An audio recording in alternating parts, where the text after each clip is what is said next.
namaz qılmıram, amma %99 adamdan daha yaxşıyam. Hardan bilirsən? İnsanlara yaxşılıq eləyirəm, arxasıcan danışmıram. Yəni məni tanısan, qızıl kimi adamam. Gözəl, onda namaz da qıl, tam oldu. Namaz niyə qılmırsan? Yaxşı olmaq üçün illa da o şeylərə ehtiyac yoxdur.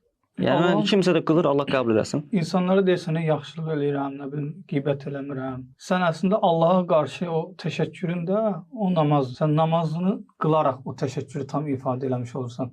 Nətər ki, bir insan sənə bir dənə hədiyyə verər, onun qarşılığında təşəkkür eləməyə özü borcu bilirsən. Və yaxud qeybət eləməmək deyirsən, vicdanı mən bunu qoymur. Eyni zamanda namaz da Allaha qarşı bizim olan təşəkkür formamızdır. O cavabımız odur da, Allahın bu qədər nemətlərinə qarşı cavabımız namazla ola bilər. Ona görə də onu yerinə yetirmək lazımdır. Çünki kiçik insanlara sən yaxşılıq edirəm deyirsən, amma sənə həyat bəxş edən Allaha təşəkkür eləmirsən.